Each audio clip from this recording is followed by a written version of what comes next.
Welcome, everybody, to Windy City Savage. I am your host, Windy City Savage himself. I am joined by my co host today. By old man RJ. And you already know, man, unfortunately, we got some sad news today.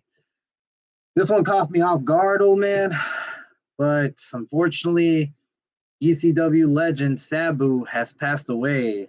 There's not that much details on what Why he he died. what he died, when did he die specifically? It could have been this morning, it could have been last night. I'm not sure. This just caught everybody off guard today. I mean, homicidal, suicidal, genocidal, legend himself, man. He's already up, up in the sky as he points. He's joined with others like Terry Funk, like the Sheik himself, his New mentor, Jack? and New Jack. A lot of and all the other ECW originals up there that unfortunately passed away early because there is a lot. And I mean, hopefully he passed peacefully because we don't know the cause of death yet.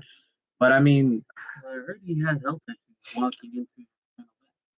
That's why he wanted to have one more match before he could retire for that. well, I'm I'm not sure. Could be right. But I do know that when I was out there in Vegas, I wanted to go, but I missed out on his last match against Joey Janela. And At the GCW. yeah, GCW out in Vegas. I could have gone. I didn't. I kind of wish now I did, but it is what it is. But a lot of people were telling me, a lot of the fans out there when I was talking to them, that yeah, he looked very slow. He just looked like something wasn't right anymore. And then it could be the old age. I think he passed away today at 60 years old. 60. Yeah, and yeah, it may be young for us, but it is old in the wrestling world, especially when you abuse your body for so many years the way he did. I think Flair, Hogan, a lot of the legends, their last matches are within their 50s. 56, well, Sorry, Ric Flair. Flair still goes, but I mean, officially, a lot of them, he retired at a very young age. Yeah, but with this guy, man, he was putting himself, damaging himself real bad compared to those guys. Mm-hmm. Barbed wire matches, hardcore I think that's what he matches. had at the end, right? GCW. Yeah, it was a little bit off, but I mean, it was nice to see that he was still trying to go. And that was the last match, last official match. He had one more appearance in, I think, the old ECW arena in Philadelphia, I think, if I'm correct. It's appearance wise. But no, man, it's unfortunate. I mean, honestly, this guy is credited for revolutionizing the style of hardcore, really. Um, I mean, like if you ever see Rob Van Dam's interviews, he does credit Sabu as his like mentor, the guy who pretty much taught him how to wrestle that style. I mean, he kind of revolutionizes it. And obviously, Sabu's mentor was the Sheik himself, and so on. And you could tell, there's a lot of influence in it. And the guy was really ahead of its time. Yes, it hardcore. Was it a little too much? Excessive bleeding, excessive bar wire, excessive shots. Yeah, it was. It was a different time. And who would have known back then all this stuff could come and bite people in the ass. We don't know his cause of death. Could be just years of damage, and it could just be something, just random. Um, but honestly, dude, one of the guys I did enjoy watching back in ECW, his matches against Taz, his matches against what's his name? Terry Funk, another great legend that passed away. And great power. Oh yeah, dude, that was And phenomenal. we all mentioned him in ECW days, but he wrestled in earlier years. He also wrestled with a WWE was WF. He Yep. actually lost to Owen Hart in the 90s. Oh yeah, yeah. Uh, He was up there. Good. he competed in a martial arts wrestling show. He did. Yep. TNA was part of it. He did one appearance in AEW, so he showed his he's been around. He's been a multi-time ECW World Champion. Yeah, he kind of had a little small resurgence in TNA, if I'm correct. Like in 2019, he came back for a minute. No, it was 2009, I think. Yeah, when they had their ECW Hardcore Forever type of moment when they brought out a bunch of originals. I think it was him and Rob Van Dam, one last match in TNA type of thing, which was good too. I mean, like yeah, a little resurgence there. You did have a couple of hardcore matches. I think it was a Monster Bowl type of thing with Avis and Jeff Hardy, and I forgot who else that he was a part of. It was a fatal four-way. But no, honestly, man, guy had one hell of a career. It's kind of got me off guard that he passed away. I think it was not news just a few like an hour ago. Yeah, I got it like 2 hours before, and I'm just like, and I know there was like a lot of speculation that it was fake, but then a lot of other websites were reporting that it was legit. Yeah, yeah. Something you never see the you do right away. Post them like they always try to get back to like research too before you do it. Yeah, I guess like a lot of his friends were commenting and saying that, yeah, it's true. I know Taz gave out a heartfelt speech not too long ago, paying, tribute to his friend. Um, honestly, man, it's sad. It really is. I mean, 60 is not that old. It really isn't. Now, in wrestling world, yes, it is kind of old, but as a way of life, he still had a long way to go, but makes you always wonder like what would happen if retired earlier. Sometimes I think money plays good, but sometimes it's just a passion of the ring. I think it's always been his passion, unfortunately. Like, you want to walk away, you can't. It's like you don't know nothing else to do. And then you get to that sad state of depression, and it's like, you're like, all right, yeah, I got one more match. And then when you try to do that one more match, your body says, your heart says yes, but your physical says no, you just can't, dude. Like, and then, because I know his last match, he got bashed a lot, saying that it was horrible. It shouldn't even been in the ring, and yeah, you still want to go. Yeah, he has that passion, man, and it's hard to get rid of. It's like, remember that movie, The Wrestler, with Mickey Rourke? Yeah. The same thing, man. It's just like, he was dying over and it's the same thing. It's like you just try to do other stuff, you try to go away from it, but you always end up coming back. You basically die in the ring. It's really what it is that you'll just end up, unfortunately, basically, keep going. But otherwise, man, honestly, dude, one hell of a career. ECW legend. Right away, when you think of ECW, to me, that one sticks out. Right away. Like nobody else. First guys are Sabu, Taz, Rob Van Dam, Terry Funk. Those are like the main guys to me, my Mount Rushmore. I don't know. I mean, everybody has their Mount Rushmore when it comes to ECW, but I put Sabu right in the forefront of everything, same thing when they had One Night Stand, they brought him back. You just can't do it without Sabu. You really can't, man. Yeah, Rey Mysterio, the no contest. I mean, honestly, dude, coulda, woulda, shoulda, could have been bigger, honestly, but his style he could not let go of his style, man. He just, he could have been in WWE, but he just likes his style too much that, it's hard to lose that passion. But, I mean, honestly, dude, hardcore legend forever. It really is, man. Like I said, revolutionized the game, and there'll be nobody else like him probably ever again. No. So, yeah. No, yeah, we'll pay our respects to Sabu. And if we get any updates, maybe by tomorrow, we'll keep you updated on that. Maybe see, what he passed away from. Just hope that he passed away peacefully, He was big time. Oh yeah, no, definitely, man. No, yeah, but our prayers go out to his family in this time. So yeah. So as well as yesterday, we did have a PLE, and that is WWE Backlash. So man, so right away we started off with the Fatal Four Way. We had Drew McIntyre, we had Damian Priest, we had, and we had, yep, we had LA Knight. Yeah. We had all four men going at it. Pretty good match. Pretty good. I really still like the fact that Damian and Drew McIntyre still can't let each other go in that little beef that they have so far.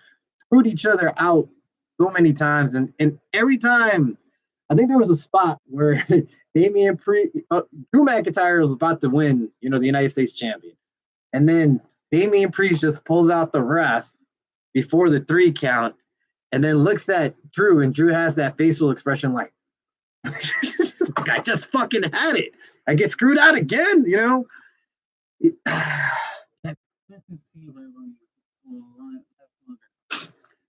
back in the day, it came to a point where the rivalry would end within a few matches, and that was it. But what I like about now is that rivalries have a point where you're getting a 1-1 in victories. It's not one-sided beatings every time, like we used to back in the day. Right. And that's the nice part that it keeps going. And honestly, dude, Drew McIntyre, man, I want to see this guy win a world title. I want to see him win a title in general. This guy is just, I mean, he's a gem, dude. He really is, man. Everything he does, from the ring to his promos to fucking social media, is gold, man. I mean, I just hope they protect him, man. I like Damian Priest, but I really want to see Drew McIntyre be protected a little bit more and eventually reach that level to the top once again, because I think he deserves it. At the moment is to like help these elevate themselves too. Yeah. And, Oh, sorry. Go ahead. and I think with him elevating Peace, it helps Drew have a new main event opponent later on in the future. Yeah. So you said these two are gonna fight each other forever. They say fight forever. It's gonna continue on. Yep. And then as well, we did have a debut, and there was already talks of him joining, and we saw it coming. The hottest free agent finally got. Well, we already knew he's been signed, but as they announced during the match, Jeff Cobb is in WWE. He appeared. He beat the shit out of LA Knight, and already gave Fatu the win to retain his title. But it was Solo Sikoa's plan to bring this guy in because it looked like even Jacob Fatu was surprised. Like, huh, what is this guy doing here? He gave him no reaction. He took his belt and just walk off. And it I don't know what that means exactly. It could just mean like, I don't give a shit, whatever. My belt, I'm walking off anyways. I still don't trust you, Solo. Or, he just wasn't aware. He's probably pissed. Who knows, I think in my mind, Jacob Fatu trying to prove that these guys on his own. Badass. And here is Solo saying, we need to use Cobb to take out LA Knight. We got family. Yeah. Get this pin out. And it makes Fatu look weak in a way, even though he's not. We already know, man, dude. Jacob Fatu was killing it in that match, man. He really was. It's just amazing. This guy is just amazing for a big guy like him to move the way he does. Yeah. With a lot of speed. He's fucking amazing. I mean, I'm interested to see where this storyline is going to head to. I mean, we already know. Eventually, there's going to be a breakaway. It's building. That's already been a given. Now, who turns on who? Does Jacob turn on Solo, or does Solo with his new turn on each other? Or they both like just fight it out? Yeah, and I feel like they're gonna fight it out. It's gonna lead more towards Solo Sikoa replacing Jacob Fatu with the new guy, Jeff Cobb. And so that's the thing. It's like, do you see whatever this thing is called? Because I don't call it the Bloodline anymore. I think that's already dead, done in the waters. Because it just doesn't make sense to keep holding that name, honestly. I think that's what they're doing, is to like fill out the rest of it. Yeah, because I think the Bloodline itself is it's dead. It's done. I don't think it's gonna come back. Like, you ran its course, you try to create 2.0, it just didn't work out as it should. He did Roman Reigns to come in right away. Yeah, and then we have Roman doing this thing, Jay doing this thing, Jimmy doing this thing. So, it's like Sammy doing this thing. It's like there's no more Bloodline. So whatever you want to call this, does Solo retain? I mean, like, has help from the Tonga brothers as well as Jeff Cobb, and do we see him bringing the Tonga brothers' younger brother, Hikuleo? Because he's been signed, I think, already a year. He's still in developmental, I guess, because we don't see him anywhere else right now, and I think he's still training. But it's been a year. This guy is huge. This guy is fucking tall. He's big. He looks like a fucking monster. Maybe he's not WWE ready yet, meaning his style is still not up there. But when is a good time to bring him in? If you got a guy that monster is looking, you don't want to bring him in until he's capable of doing things like Drew and Damian Priest. Right. And you want him to be a monster force to reckon with, where you can see him compete in main event levels right away. Exactly. So I think they're taking their time because they're trying to develop this guy to be a new monster. A new monster, and if you're gonna bring a guy like that and you're beefing with Jacob Fatu, I mean, this guy looks like a monster himself. He's a pretty good wrestler. I think Fatu's a way better wrestler, obviously. Fatu's like one of a kind type of wrestler, generational wrestler, especially on the mic as well. This guy's just in a whole nother level. But if you want to bring another monster to compete with this monster, Hikuleo's the guy, man. Come in, destroy him. That's how you build Hikuleo to be the next monster since you got rid of Braun Strowman. The monster among men. Apparently, when reading that, Braun Strowman has a very unique agreement with WWE. Does he? So he's not in contract with them. Like he has because of some type of like illness he has that he can't wrestle for too long. So he's allowed to come in, do like a 3-month program, and then leave. So that's why they keep picking him off. One, because he costs too much to bring in, and two, that way they can use him for any type of match they need him for. Yeah, I mean I can see that. I like Braun, but honestly, dude, his age and his injuries really slowed him down. Like his matches against Fatu and with even Bronson, it's just he doesn't look the same anymore, unfortunately. If I was to bring him back, I wouldn't do singles matches with him anymore. With his body being the way it is, I would probably keep him within like Andre the Giant status. Yeah. Where you only keep him in for battle royals. Yeah. You keep him in for tag team, and you build him up for like that one big match once in a while, kind of like WrestleMania. I kind of see him as the next Big Show. If that was the case. So he's gonna turn on everybody every 3 months. Bring him in, get him squashed, have him turn, let it be. Honestly, yeah, but with him being gone, you need more big men lately. So I think that's why that new guys are getting the one you were mentioning a while ago. Younger brothers, Hikuleo. Yeah, I believe that's what they're preparing him for. And it'll be nice to see him as the next big guy, honestly, because I don't know when Bronson Reed's return date is, and I mean that guy's a fucking beast too, man. And then we do have Rusev back in his new character. I see this Rusev being closest to the one that they had in AEW when he was more serious in a way, and I think they're moving away from Rusev Day completely. Like, more in the shirt. Yeah. So yeah, it's a shirt to be comedian no more. I believe that he wants more of a badass. Yeah, badass. So he like right now he's watching people. Like he's soon gonna end up being in the ring with guys like Braun Breaker. Mm-hmm. Who else is over there? You got Braun Breaker. You have Roman Reigns soon. Yeah. You want to build him up where he's in main event status because Rusev has the ability to be in main event. Yeah. Look at the fans' reactions right now. I think so. Yeah, no. I mean, Rusev's always going to be a favorite. I think they wanted to build him up as the next monster. I don't see him being the guy anymore of his age, too, unfortunately. But I could still see him being in the main event. Now, him getting over Braun Breakers, Bronson Reed, the younger talent that they want to put over. And they're using him as the, hey, squash these guys, but eventually just know you're going to have to job to these guys. But to me, it's fine, It's the way the pattern works. And it's just the way things are, in wrestling life.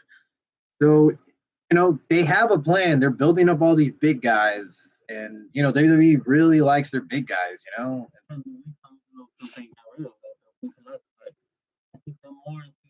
But when I see it, it's not just get the big guys. They're also getting the younger guys, skinnier guys, and more of the leg ones. Yeah, they're giving them more of a chance to outshine too. Yes. No, agreed. But overall, this Fatal 4-Way, bro. What do you think?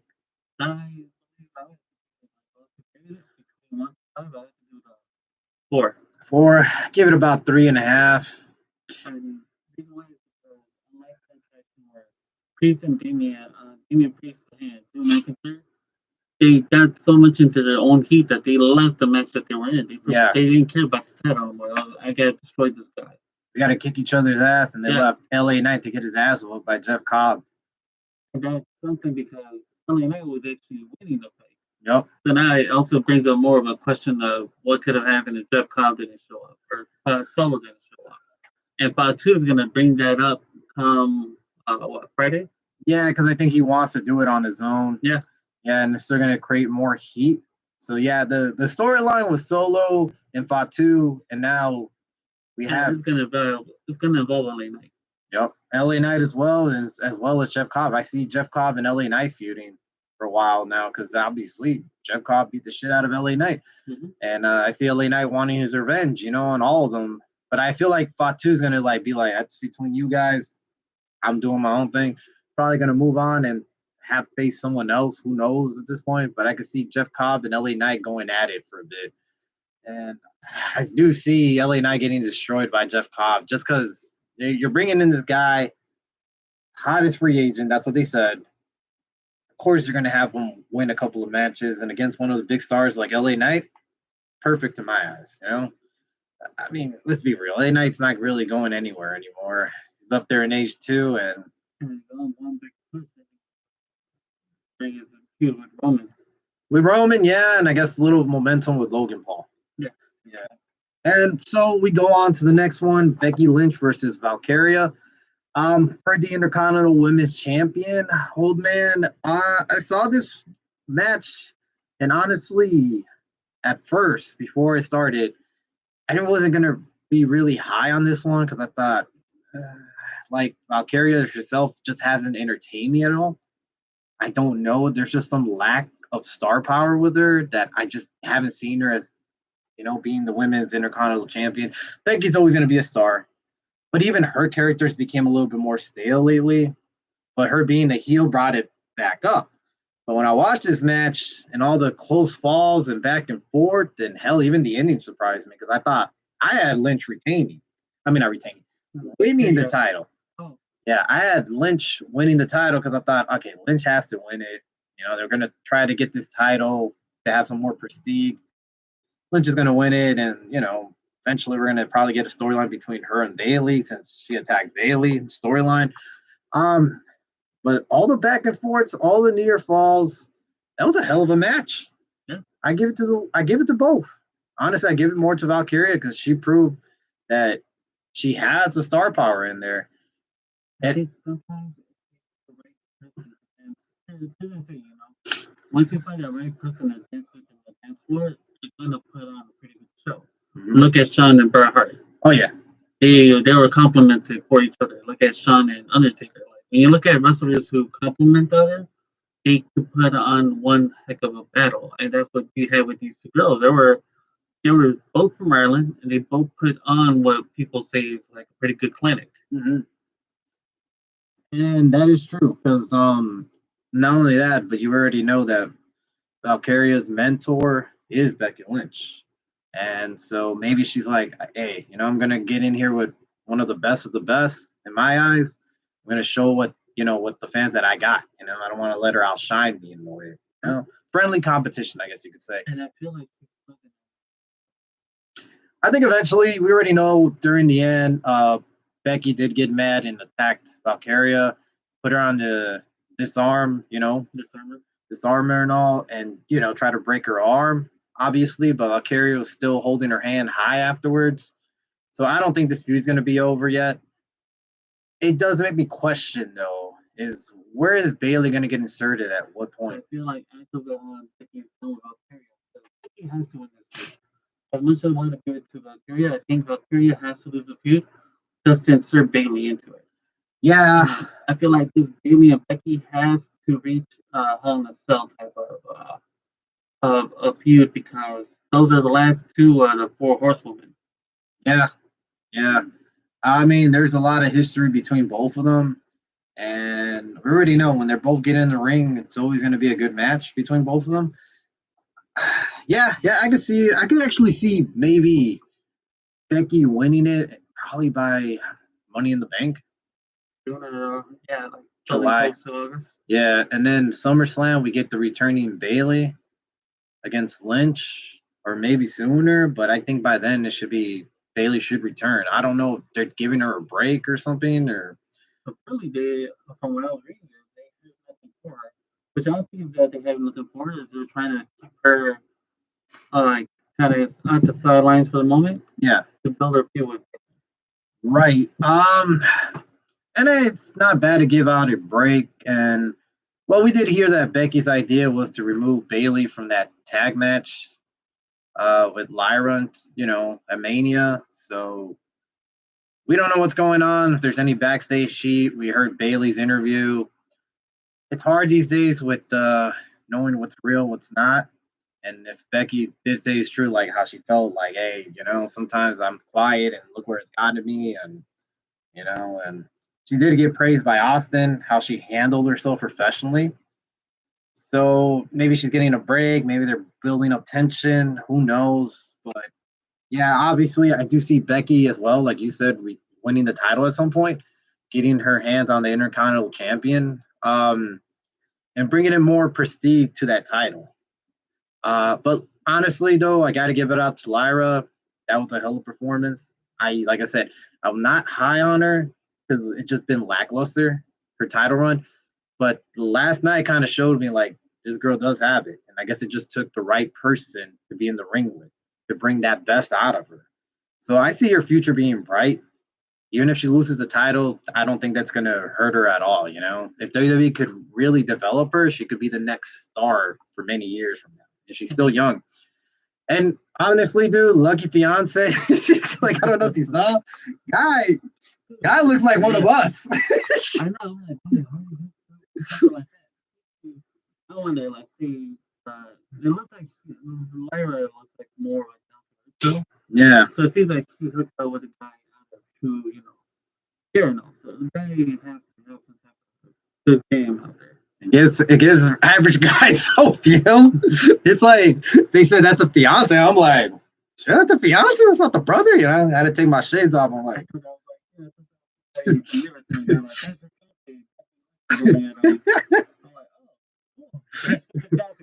oh man, I don't know why that's. Yeah. So sometimes it's either the guy's funny or the guy just have, she's into some type of guy. Love is love. Yeah. Can't argue with that. Can't figure out. Yep. I'm gonna put one thing. Valkyria, she has a really good moveset. She does. I think she's building out more, and little by little. I mean, she got called up right away.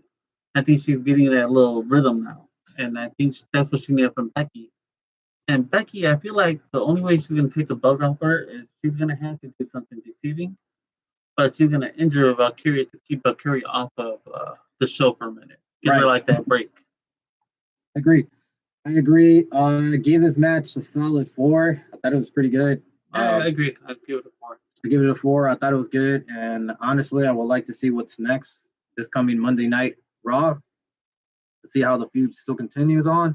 On to the next one, the Intercontinental Championship match between Dominic Mysterio versus Penta Cero Miedo. Sorry. I know I'm already choking on it. Shit. Either way, butcher that, but we watched him in AEW for a while. You should know. Cero Miedo. Yeah, I butchered it, but hey, this match was pretty entertaining. And the reason I say that is you already know Penta's gonna give it his all. Like, Penta's a great performer. Oh yeah, dude. Dude, his movesets are just great. But you gotta give it up to Dom.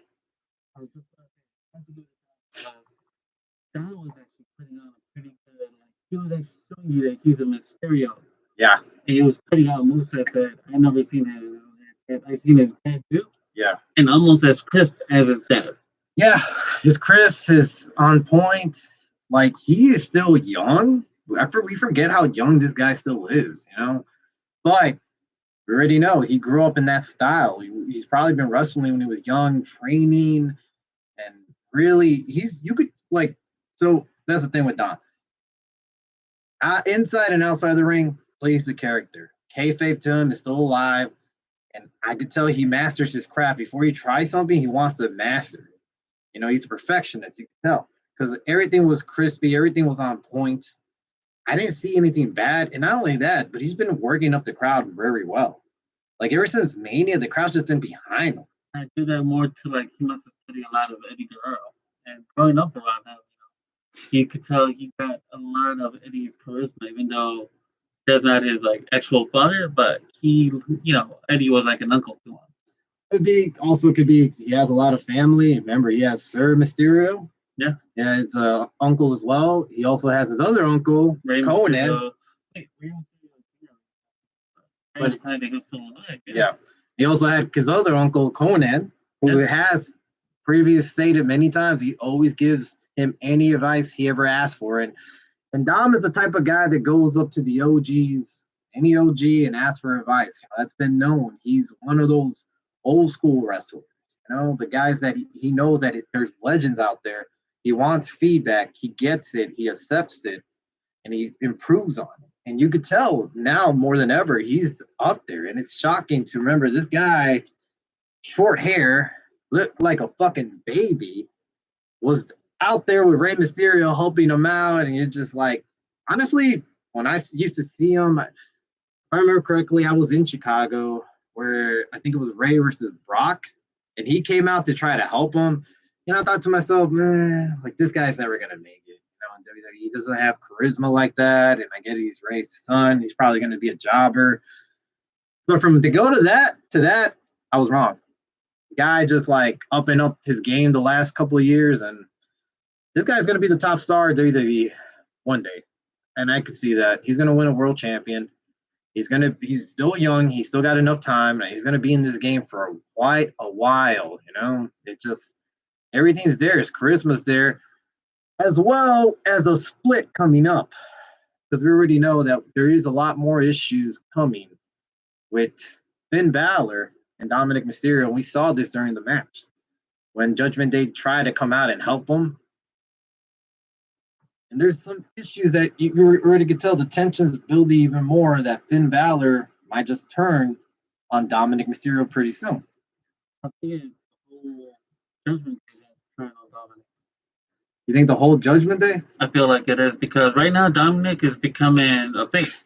In a way, yeah. Yeah, fans are turning him on, and that's like, you can't really, if you try to have Dominic turn on Finn, it's not going to work, because right now the fans are on Dominic's side. So, with that being said, if that is the case, so that means Liv Morgan turns on Dom? Or she joined him. She's in the cinematic universe right now. Yeah. Well, maybe she goes away. I'm thinking either if she's gone right now, probably somebody else takes her turn. And costs down the whole team, so Liv has to come back to protect Dom. Well, there is Raquel still there. Yeah. So you would have Raquel, JD, Finn, and Carlitos, which I could see would be interesting. I mean, it's hard to predict here. It could also be Finn taking JD with them, because JD's like, the student of Finn. It makes more sense to have a split too. Split. What you're saying might be true. What if Liv is actually behind all this whole thing? Could be, and that could be it. So Liv takes a break. By the time you have the Judgment Day Civil War, so you have JD and Finn splitting off, because I feel like if Finn goes, JD's going to go with them. But in the other side, you have Carlito and Dom and Raquel holding it down. And then when Liv comes out, betrayal, bam, takes out Dom. Yeah. And that's been the plan the whole time,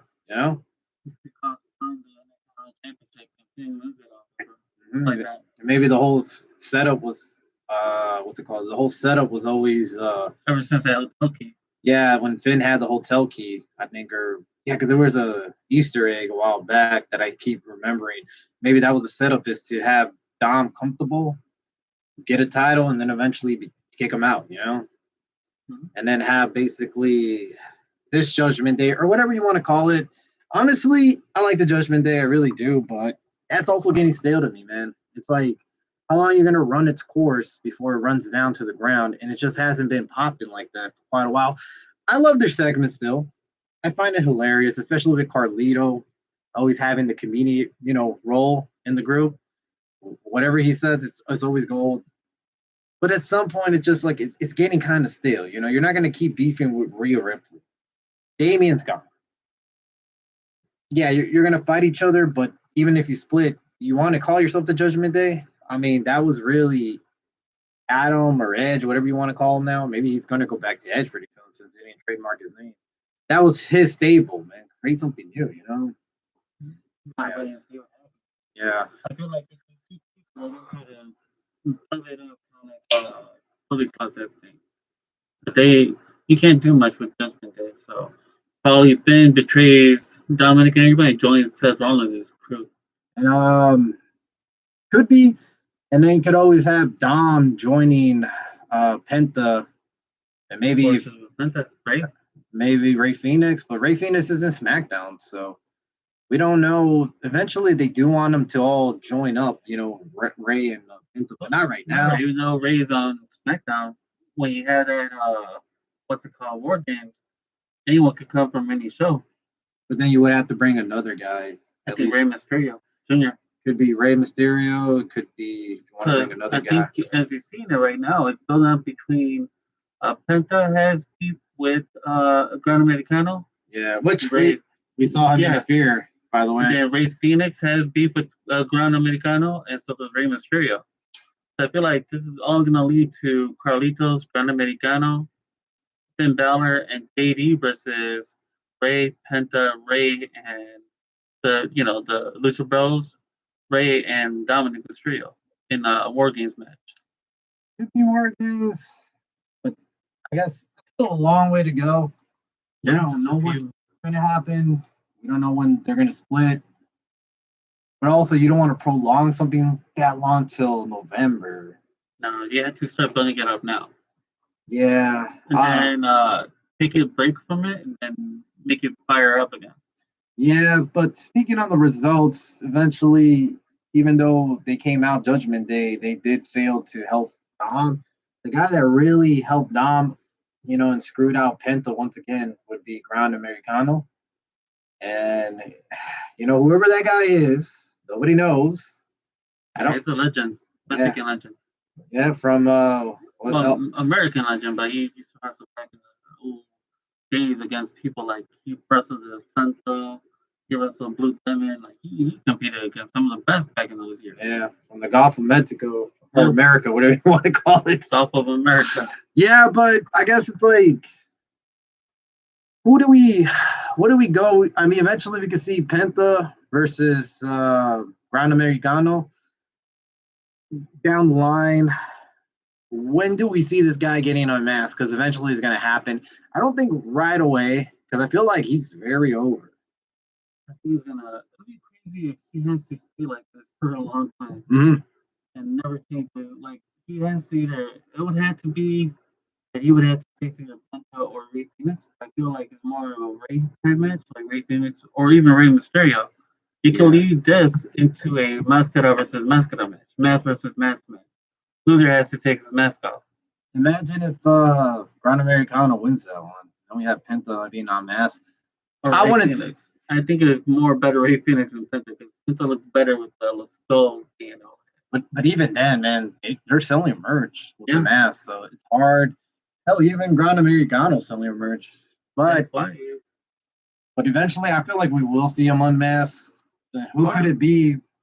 We don't know. Or they could pull it off like the Blue Blazer, where they never took the mask off for a long time. I mean, rest in peace, Owen Hart, but still, that was a fun gimmick to watch. They probably bring in somebody else to do the Gran Americano and Chad Gable around. That happened at one time. Yeah, see, that could be a possibility.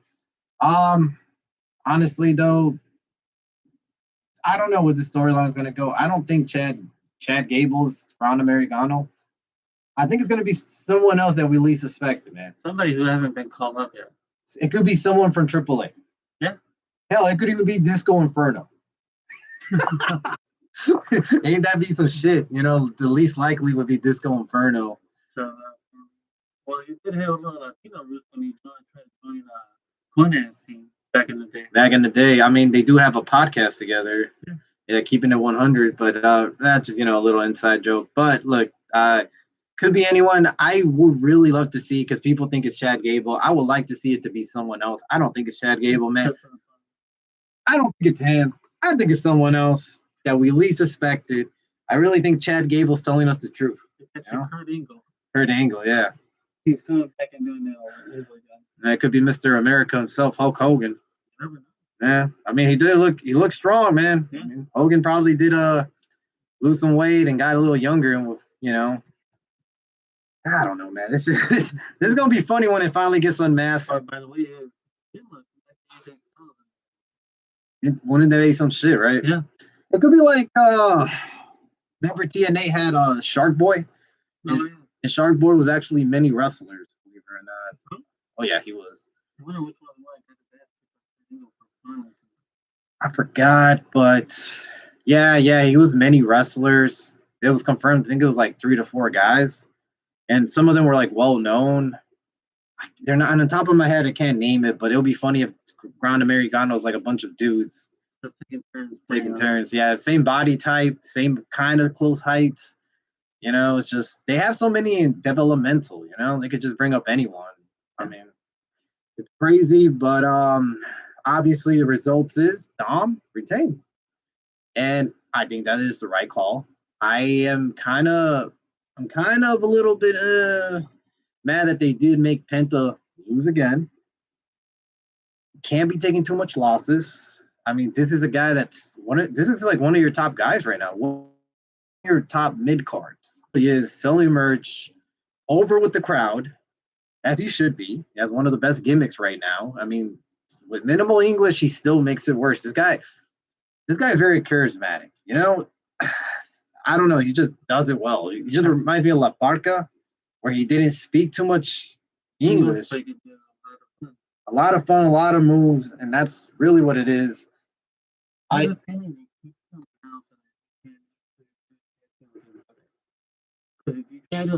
now, if he boosts him up too much, he's gonna have to end up in main event status. Mm-hmm. And WWE doesn't want that. I think WWE really wants to do the Lucha Bros thing. And I get that. I don't know, man. I actually like them single competition, both of them, because I like seeing them both together. Don't get me wrong, but when they were in AEW, the tag team division at that time, not no more, tag team division now in AEW sucks too, was a lot better. And we already know the Lucha Brothers, one hell of a tag team, fucking insane move sets.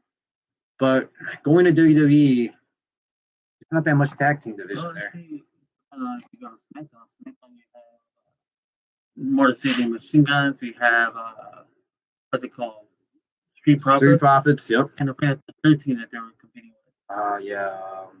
I know you're talking about DIY. DIY, yeah. So imagine those guys, and I put Penta and Ray in that mix. See, like, and that would be fine. But that's the thing. Then you would have Penta have to move to SmackDown. And so, like, the whole issue with the tag team division in my eyes with WWE is that, to me, it's complete dog shit. Like, SmackDown's tag team division, way better than Raw. Raw, you just have the War Raiders, the New Day, and the Judgment Day. Once in a while. It's American Alpha. American Made. Yeah, American Made, whatever you want to call them. They suck. I mean, to me,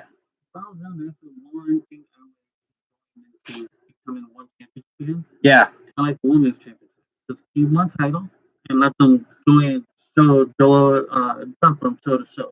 And that's what that's what I was gonna head to, is that just create one tag team division and put it together and leave it like that, and just put it on SmackDown or Raw and create the tag team division, because the tag team division in WWE has been lackluster for years already. Even Judgment Day was lackluster when they were tag team champions. We got to do something about it. That's why I'm not really high on the Lucha Brothers reuniting, because I like them going in singles competitions, both of them on each brand, and showing them off their best. You know, would like to see them compete for titles, just like Penta is doing right now with Dom, eventually winning one. Same thing with Ray Phoenix. I think Ray Phoenix is the better wrestler out of the two. Guy's fucking insane, really is. But like I said, I like them singles. If the tag team division was a little bit more juicier, perfect. Put them in, have them win the titles, have them go crazy. But it's not there. You gotta put them. You gotta combine them. You combine them, you have all teams that can compete on any show. Right. And then it'll be worth something, because now it'll explain why Ray is still on Raw. I mean, SmackDown and Penta's still on Raw. Exactly. But I don't know. We'll see in the future. We already know Penta's gonna feud off with Grand Americano, and then Dom and Finn are still going to continue the storyline. And maybe we'll see eventually the break up the Judgment Day. Well, we're just going to have to tune in and watch. But overall, would you grade this real quick? No, it was too short of a match. But Yeah. still, for it to be short, it's still pretty sweet. Like, Yeah. saying, short and sweet. I would have to give it like a 3.5. Give it about a 3. I thought it was short. I give credit to both guys though. Perform very well. If it was a little longer and if it was just straight up wrestling match, I could have gave it like a 4. Interference and all. I didn't like Penta. It could have been disqualification. Yeah. Yeah, it made more sense to save both guys, but I get it. You can't always have that. You have to have someone lose. I don't know, man. It just seems like they're kind of pushing Penta back down and down, but maybe that's just my bias towards, Penta itself. So I'm gonna give it a 3 personally. I could see 3.5, but it was a good, solid match overall. Nothing bad about it. Really showcased Dominic's experience now at the big game, mid card, and eventually, like I said, he's the future of WWE. He's gonna go all the way to the top in my eyes pretty soon. And hopefully, man, he just keeps himself healthy. That's all we could always say. But on to the main event of the night for the Undisputed Championship. In one corner, we had the Viper, the Legend Killer, the man himself, the one that hears voices in his head, Randy Orton, versus a doctor of thugonomics, versus You Can't See Me, versus the last greatest champion, the GOAT, John Cena. And what maybe they were saying this is their final encounter. And it could be. I don't know. Maybe we'll get one more. But if it's the final one, what a hell of a fucking match, honestly, man. So of course, Cena versus Orton square off for one final time. This match was a lot better than I expected. And that being said, a couple of years ago, we already know this rivalry goes way back. I mean, these guys were already given the future back in the day, back in 07, back in 05, I guess you could say. You already knew these guys were going to be the guys for years to come. And they feuded so many fucking times throughout the years that if you're not going to be honest, there was a point when we were all like, what the fuck? Enough is enough. I am tired of seeing this shit. And if you don't want the only ones that competed to their in-house so twice. Yeah. But it's I'm sorry. Rock and Taker. But at some point, man, you got tired of this shit watching it back in the day. Like almost every fucking 3 months they'll face each other. And it's during that time, man, some styles did not mix well. And those guys had the same kind of style. They were just slow. And Orton's a good wrestler. Don't get me wrong. Orton's a really good wrestler. But his style with Cena just didn't always mix very well. There were some good counters, some good RKOs, attitude adjustments. But the match itself was always kind of slow. And it's just the styles didn't mix. But since these guys were the top names, of course, put them in together. Throughout the years, Orton, I don't know, man. The guy just never really ages. The guy's still fucking good in the ring. The guy is one of the best. The guy is one of the best. Crazy fucking movesets. And, you could tell now more than ever, he's having a lot more fun. Like, he actually likes being there. You could tell, like, he just looks happy now every time he's in the ring. As well as Cena improved a lot from then. He got a lot better. Although recently, against Cody Rhodes, he did look ring rust. And maybe he wasn't training enough. Maybe he's out there doing movies, but he did look slow at me. And I just think it's just the ring rust. But this match itself was a little bit better than I expected. It went on for, I think, almost close to half an hour. And a lot of near falls, a lot of attitude adjustments, a lot of RKOs, a lot of crazy shit that I didn't expect seeing. Even Randy Orton attitude adjusting Cena through the table. Twice, and that was just crazy. And the first time I didn't break, Cena's like, shit. Yeah. Bro, guys. I mean, it was pretty good. I'm not gonna lie, man. A lot better than I expected to be. This has to be one of the top ones. Yeah, I agree. It's probably one of the most memorable ones, probably just because there's their final encounter and tail end of both their careers. I mean, I think Orton's still gonna go for another 4 years, but it's gonna be near pretty soon. That's another match that could end up being part of the War Games. Cena with Seth Rollins against Team Punk or Team Roman. Could be, but that depends because you already know that Seth's team is more for the future. Where they kind of did say this is not John Cena, this is not like they threw shade at Cena. Yes. Yeah, so I think Seth's trying to develop his younger talents, while Cena's more of the future. We don't know. They're still building for something eventually, or maybe not. I mean, we saw Mania. Yeah, but this match was really good, better than expected. A lot of near falls, a lot of crazy stuff. Oh yeah, hell of a crazy RKO that Randy Orton did. I mean, a lot of near falls, and obviously we did have the finish where we had R-Truth coming out. Well, at first we almost thought we were gonna see Cena throw a punt at Randy Orton. And by the way, this is the first time that Cena is the heel and Orton's the face. Yeah. And they did a table match for the winner of the championship. Mm-hmm. And every time you've been face against face, that's the crazy thing. If you ever realize it, if you look back in the history, when they've been face against face, Orton's always won. Yeah. Yeah. But when it's heel against face, it's a mix. And Cena gets the big upper hand, or sometimes Orton does. Yeah. And I mean, we already knew coming into this, there's no way that Cena was going to lose the title. And even though Orton is in his hometown, there was just no way that Cena was going to go losing his title right away against Randy Orton. So it's going to be interesting to see the setup, how Cena. That's the thing. Here's the thing. We've seen this throughout the years. Cena cannot win a match by himself. They were building the storyline. If you paid attention for the last couple of years, he's just been on a losing streak when he's by himself. So coming into this, you kind of already knew that some interference was going to happen or a distraction. It could have been Travis Scott. It could have been The Rock. Instead, we had R-Truth coming out and asking Orton not to punt his childhood hero. Distracted Orton, got Cena for the win by hitting him with the belt. Kind of another, like same thing I did to Cody, same thing I'm going to do to you. Hit you with the belt, cover, 1, 2, 3, Cena retains. And it was kind of interesting to see R-Truth out of all people come out. And we thought watching Raw and seeing that R-Truth moment with John Cena saying, I don't care what they say about you. I know, you're the guy, this and that. You're still my guy.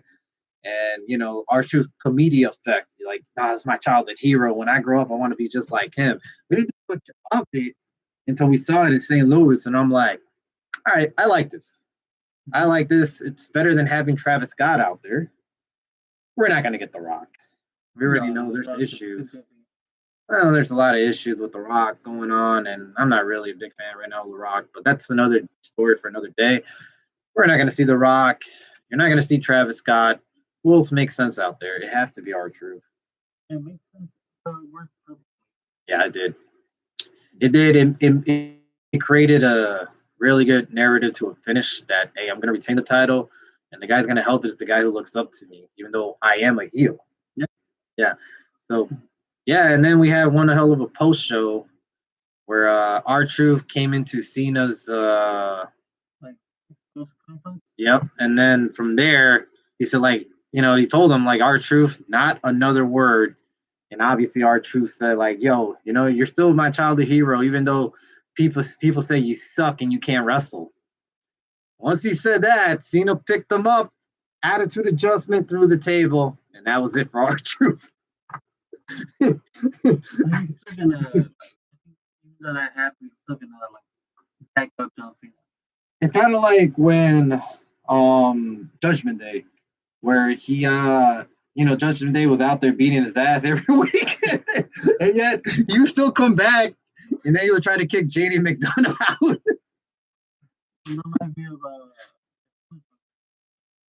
for SpongeBob tells a bad bully in the school. And the bully's like, I'm gonna kick her butt, and SpongeBob be running, crying, screaming, this guy's gonna beat my butt. And like a whole bunch of teenagers turn around and they see an old man right there, and they're like, oh, so you like kicking butts? They go beat the crap out of the old man. Yeah. So later on, SpongeBob like talks to the bully again. And he's like, so we're cool now, right? And the bully's like, no, I'm still gonna kick your butt.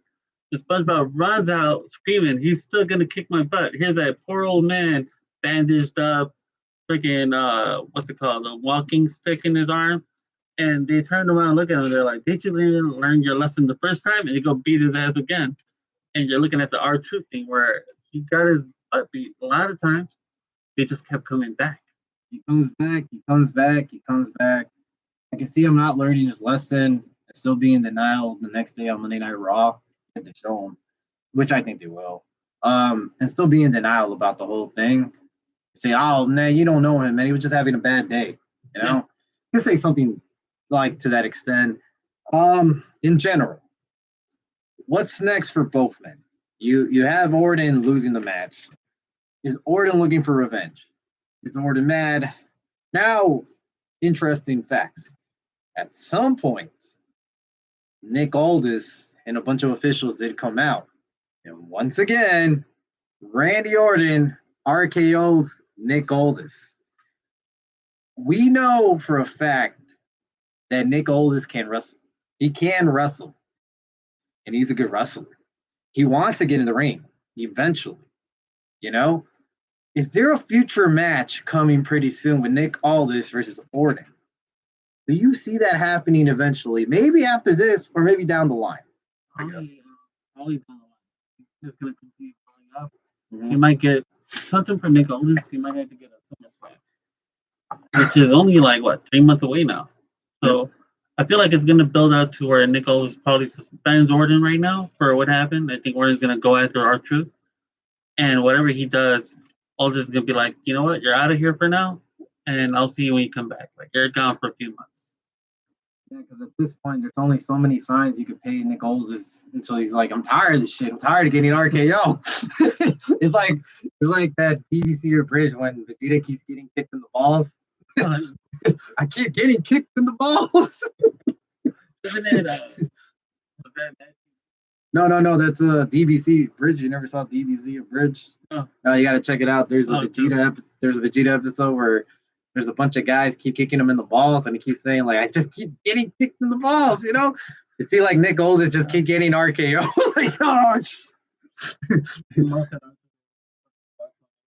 Yeah, I see Nick Aldis getting in the ring. I could see that leading to that. Would be nice to see him getting in the ring against Randy Orton.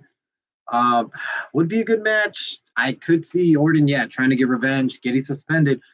Right now, I just don't know where Orton's going to go, because if this is the last match, you're not going to go after John Cena. You just really can't. He likes that team up. Orton right now, being a family man, I think Orton's going to probably, this is going to be his, get suspended, take time off, and come back by SummerSlam. Could be, Money in the Bank, maybe. Mm-hmm. Maybe he tries to go after the briefcase.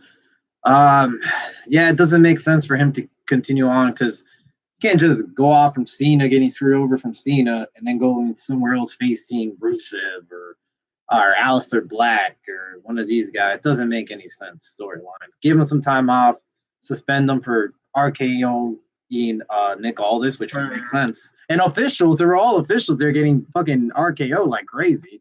It was a nice spot to see. Don't get me wrong. I was happy as hell. But storyline, you got to get suspended, dude. You've been doing too much of attacking officials. Just can't happen. Makes more sense to suspend them. As well as where we go from Cena. What is his next feud? Because I wouldn't go Punk. Because Punk is busy. Cody Rhodes can't come. Not yet. I think he'll probably be back around SummerSlam. Can't be Jay because he is one of the champions. Can't be Logan Paul. Can we see? I'm gonna throw one out there. You already know Cena's gonna have to eventually beat someone else. We can't have Cena losing until his tail end of his until the tail end of his run, which would probably be somewhere in December. But he is scheduled for Saturday night's main event, so he is going to compete there. Can we see him maybe facing an AJ Styles for one last match? AJ is a good man, a good guy. Yeah, he's a good guy, and we could see him face AJ Styles, and we could see AJ Styles getting screwed out somehow, some way. Getting attacked from what's his name? No. Karrion Kross. Yeah, Karrion Kross has been over, and it would make sense. Cena is scheduled for Saturday night's main event. I think he's gonna wrestle. It would make sense to put AJ Styles in there. One of his greatest, you could say, it's a great rivalry. Especially, they had some bangers of a matches. They really did. Sheamus. That's the thing, man. I feel like Sheamus aura kind of lost itself throughout the years. Another one that could go face and both Cena is a match that Cena's been wanting for a while. Could be Cena versus Drew McIntyre. Could be Drew. Could be. We could also have, since it's been talks that he wants it, would be Joe Henry. Yeah. Now, here's the issue in my eyes with Joe Henry. Does it make sense? I don't know. Would I like seeing it? Yeah. Does it make sense? Yeah, Joe Henry basically getting killed by Randy Orton. I mean, does it make sense to go against Cena and giving him a hell of a match? And, make Cena kind of look weak. I don't know. That's how I see it. Would I like to see it? Yes. What makes sense because Cena's a hell right now. Well, if Cena was a good guy, it wouldn't make sense because Cena would kind of like Orton did, destroy him. Well, I could see maybe Saturday night's main event. Cena goes in right away before the bell rings. Low blow. F you. Game over. That's it. And then you're out of here, Joe Henry. I do see AJ Styles at some point. Drew McIntyre would be interesting if he does turn face. I could see Roman. I would put Roman for a SummerSlam match. I don't think Roman. I feel like he has to pay Punk probably money in the match. Yeah, he would like the throwback to the money in the match. The only issue is this one would be at LA compared to Chicago, which would be nice to see Cena beat Punk in Chicago, just like he beats Orton in his hometown. Chicago ain't getting no PLE, is it? Not yet. Not that I know of. They haven't even been up there for a while. Yeah, well, WWE's going international too, so a lot of their PLEs are going out now, which it is what it is. I would like to see Orton. Cena versus Punk one more time. That's one of the feuds that really needs to get revisited. Styles, we already got Orton out the way. Joe Henry's a possibility. Roman Reigns has to be one of the possibilities. I don't know. I don't see Seth Rollins. No. Doesn't make sense. Sami Zayn, no. Nah, Sami's not. Kevin Owens is in a bad guy mode right now. Kevin Owens either. Well, he can't wrestle right now. No. Nah, he's not big enough of a name. Like, that's the issue. He only has a certain amount of opponents left. Those are pretty much, if you line them up, you have AJ Styles. Yeah. Joe Henry. Yeah. That's 2. Jeff Hardy. Nah, I don't see Jeff Hardy, dude. Jeff Hardy's just not the guy anymore either. You're thinking June, July, August would be Roman. September it could be CM Punk. But that's if he actually wrestles too. Yeah. Remember he said, I don't have to wrestle so much with this title. He probably takes a break sometimes. Yeah, which I could see. Prolong it. And then the theory of mine, and I'm going to throw a theory out there, conspiracy theory. Cody goes after Cena by the tail end of his career and wins his title back, right? Yeah. We already know that's probably where is it going to end. So during the match, we have the same outcome. Travis Scott comes out. Looks like they're going to screw John Cena out. But out comes R-Truth to save Cody Rhodes this time around and go against his childhood hero. Because sometimes it's that saying is your childhood heroes are not always going to be that person when you meet them in real life. And he finally wakes up and understands this and screws over Cena and helps Cody wins his title back. I can see that being an outcome with R-Truth. Like they're gonna play the long game with him. When you least suspect it, he's gonna come out and he's gonna help Cody get his title back and basically go against the child. After last night, makes a lot of sense. My eyes, I don't know. My theory. So yeah. To me, You think he retires? Yeah, but not because storyline wise, yes. Yeah. He retires with the belt. Cody wins the belt at the probably like a tournament that they have. Cody wins it, but John Cena comes back to have one last match of WrestleMania against Cody. Okay. I feel like that whole me returning in December is all just a setup for a WrestleMania one more time rematch against Cody. Mm-hmm. And same scenario, like you said, that scenario where Travis Scott's gonna come out to cost Cody the match, but Truth is gonna cost Cena the match.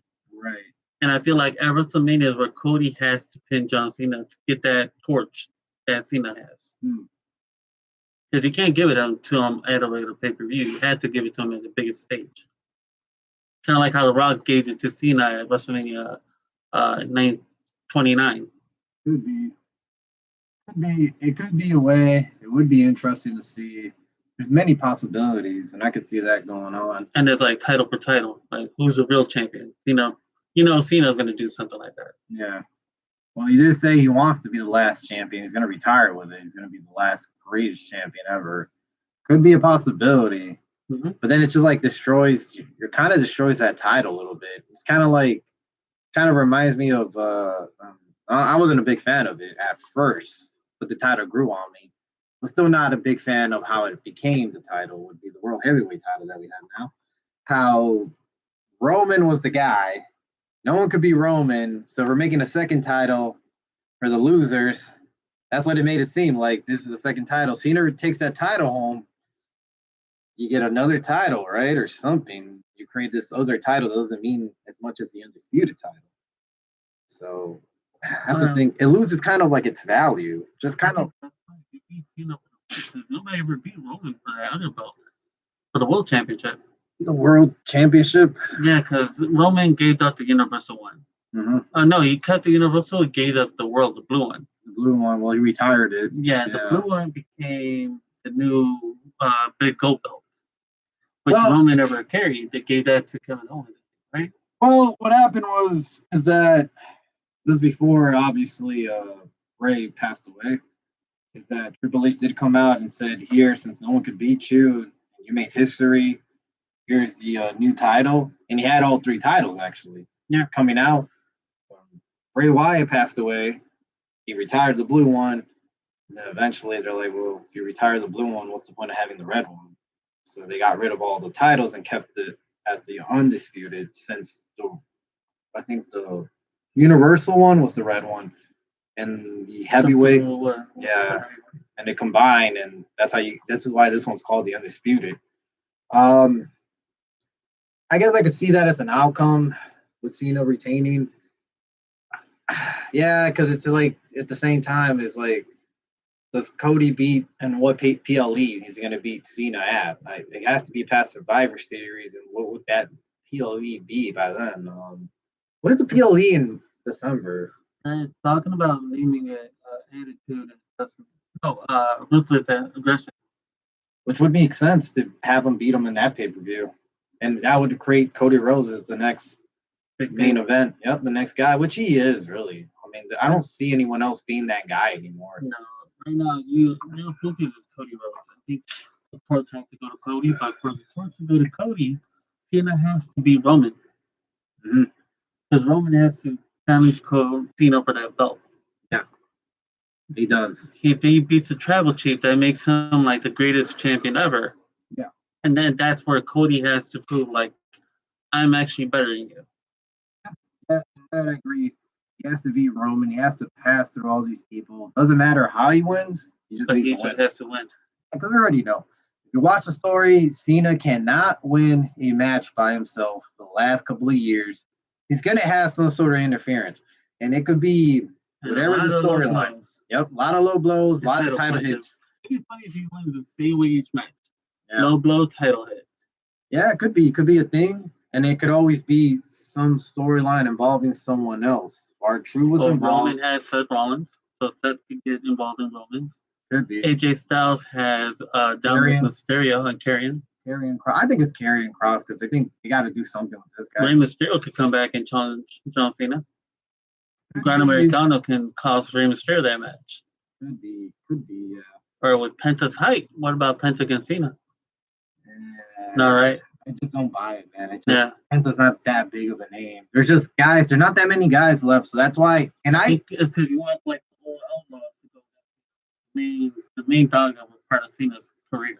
Could be, but if you think about it, WWE's seen this coming, and that's why they announced it on Monday Night Raw the night after Mania. Is that hey, I don't need to go out challenging every month for this title.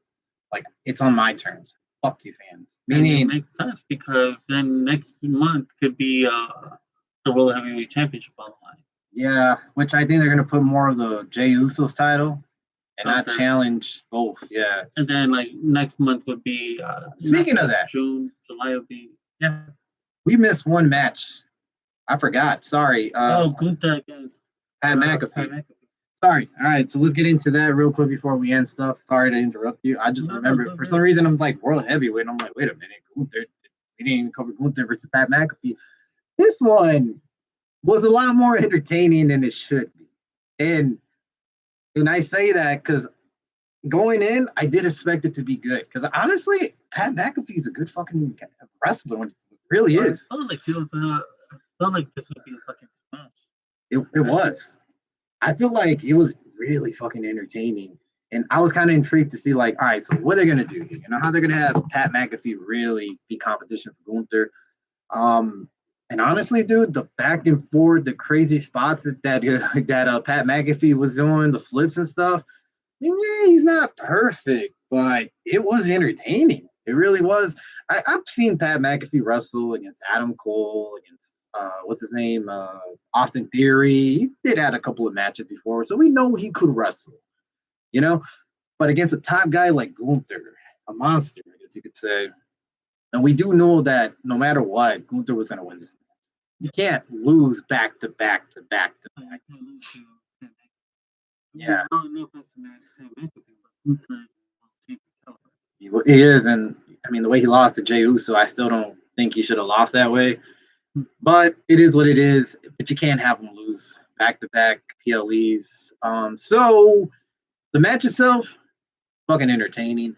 I really love the spot where they had Michael Cole come out and actually try to help. Well, first they wanted to kick his ass.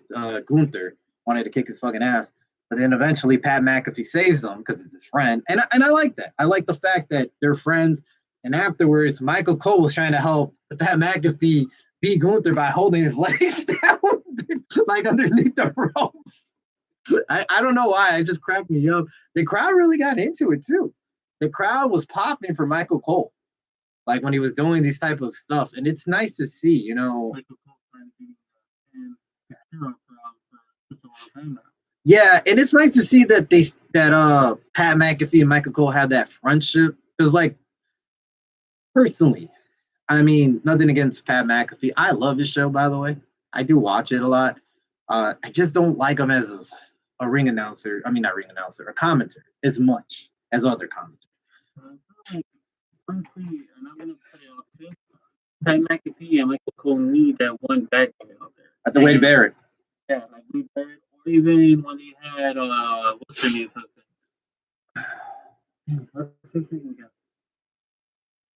Come on, can you marry Carmella? Oh, yeah, I know you're talking about Corey Graves. Yeah. Corey Graves. Graves was a pretty good announcer for like a backup for Cole and for Pat McAfee. Yeah, like I said, I like Pat McAfee, but it's just too much. It seems like too much face. Like he tries to be a bad guy. Nah, he's just too much of a lovable guy, and Michael Cole can't be that. Yeah, and you know, Pat McAfee's the hype guy. He's not the commentary type of dude. I mean, he's just the hype guy. It's not that his commentary is bad. It just doesn't make sense for me. They do really need a third guy. There could be Wade Barrett, Corey Graves. Or bring in someone new. Yeah, bring in someone new. I'm sure they got a bunch of potential new stars they have to eventually develop because Michael Cole is not getting any younger. It's not going to be You there know forever. who would have been a good commentator? Even though he's like backstage, he has a pretty good backstage area, I think. Road Dogg. It'd be Road Dogg. Yeah. He's a hell of a talker. Imagine him being a heel commentator. Should be. I guess, but if you think about it, you have to have someone a little younger nowadays because Pat McAfee's age. a little, yeah. I would say younger just because you want to have this guy developing your system for years to come. So And yeah, you would have to use freaking Corey Graves. yeah, a guy who would have stuck around. Yet he stuck around and wasn't a bad commentator. Was Samoa Joe when he was commentary? Remember when he got injured? Pretty good. Oh, he was fucking good. He's a good talker. Samoa Joe is a good talker, but you need someone, maybe even a wrestler that may not want to wrestle or can't wrestle for some reason. And they're like, you know what? You talk pretty well. Let's put you in commentary, build them up, have them, and you get a good person for years to come. I don't know. It's hard, but regardless, we're getting off topic. The match itself was great. I really enjoyed it. It shouldn't have. It really shouldn't have been this good, but it was good. I thought it was great. I thought it was really entertaining. If you were going to expect, A squash. well, not only a squash, we were going to expect the greatest match in the world, but I didn't, you were going to expect it to be entertaining. I expected this was a lot more entertaining than it should have been. The chemistry with Michael Cole and Pat McAfee in the ring was great. Friends helping each other out. Not just Michael Cole watching them and, like, oh, damn it, why? That's what I thought was going to happen is like watch your friend getting squashed. Instead, he went in there, tried to help him. And that's how it should be. As well as the ending where we already know Gunther got the win and the post match where Gunther sees both men, getting up slowly and McAfee's like, look, we're done, we don't want no more. And then you would think that Gunther was going to attack them. Instead, he says, you know what? I'm going to give it to both of you guys. You're my respect. Don't worry about it. Walks out, shows a sign of respect. That actually was a pretty good moment. Shows you that whole beef is done. You got nothing to worry about. You proved me that you guys could hang. I give you my hats off, and that's it. We're done. Yeah, don't really want to continue beefing anyway. Nah. We already know that Pat McAfee is eventually going to leave again because the NFL is kicking off, college NFL as well. And this is about the time that he's about to go. So he's probably going to head out pretty soon. I don't know when exactly, I but think by August. could be by August. Yeah. So, it's nice to see him to get in the ring. So eventually that's going to happen. What's next for Gunther? Gunther, I think he's going to change it. Or I think he holds up until SummerSlam. I think he's going to hold out to SummerSlam too. So probably compete against other guys in the next card. Who can you Sami see? Zayn? You see a Sami Zayn next, though. Sammy does have his little beef with Seth still, though. Yeah. I could see him going against. I mean, I would want to see a guy like Penta, but I already know Penta's going to be with Grand Americano.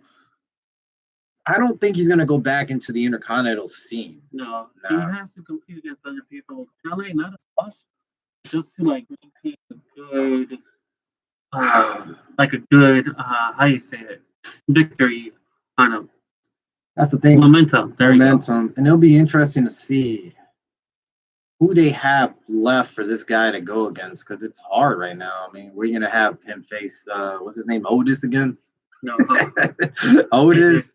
AJ Styles could be one. Styles himself. Randy Orton. But I don't think Orton thinks going to take time off. I don't feel like Orton's going to compete. So I feel like the best one would be AJ Styles and Karrion Kross getting in his way. Could be that. I mean, so here's an idea. Gunther's mostly been the heel, but after yesterday, he gave his hat off. Like, you know what? It kind of gave him that little face appeal. Do we see WWE maybe investing in a face Gunther for now? Not really a heel, not really a face, but like in the middle. In the middle, kind of just like a anti-hero, I guess you could say. Gunther goes out to save somebody during a match.